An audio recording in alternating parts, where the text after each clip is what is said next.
It's horrible to listen to, and obviously in the knowledge of everything he did, it makes it even harder. But you've uncovered the relationship that Jimmy Savile had with the royal family, particularly with Prince Charles. Tell us about it. Yeah, well, as part the reason we were looking at this is we were trying to explain how Jimmy Savile got away with his crimes, and as part of that, we were looking at a huge amount of archive footage of him on television over a period of 50 years. And as part of that, of talking to people, we came across the letters between him and Prince Charles, which helped give us an understanding of the nature of the friendship that they had, which I don't really think we fully understood before.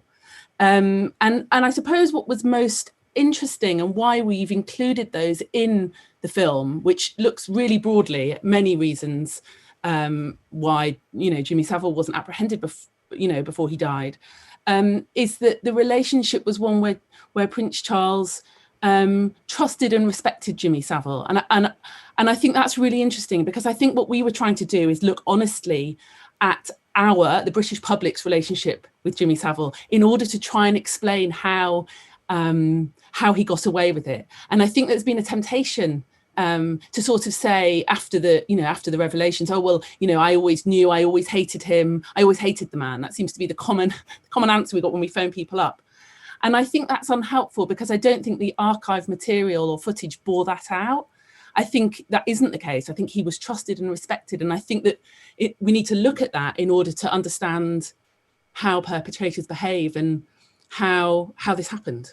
You look back at some of the comments and things at the time which nobody raised an eyebrow at, and now it is just horrible. I'm reading one piece. This is in Times 2 today. People can read this piece. But it's one from a clip from Have I Got News for You? And Ian Hislop asked, what do you do in the caravan? This is back in 1999. And he says, anyone I can lay my hands on.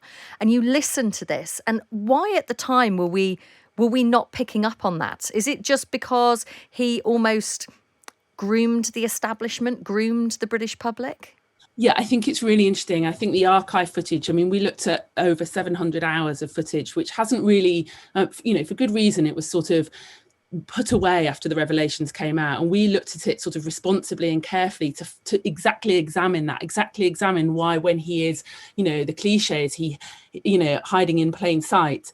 I think it changes over the years. I think in the 60s and 70s, what's most shocking is that his sort of what we would now describe as lascivious, creepy, assaulting behaviour on women, which is happening in front of the camera on broadcast footage.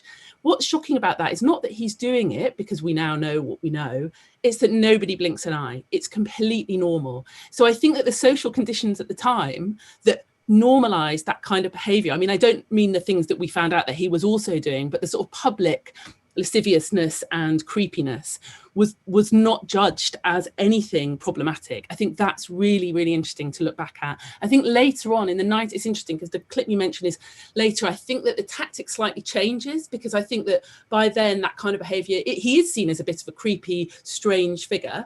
And I think there's a weird psychological game that's going on where he is actually the one who is the source of the rumours. He's the one saying, the creepy things and suggesting that he's up to no good.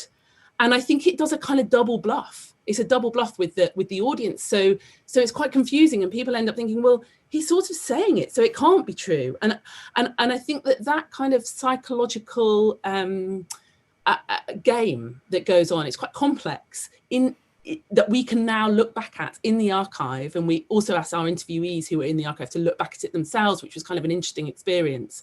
Really helps us to understand how this happened in a way that's illuminating.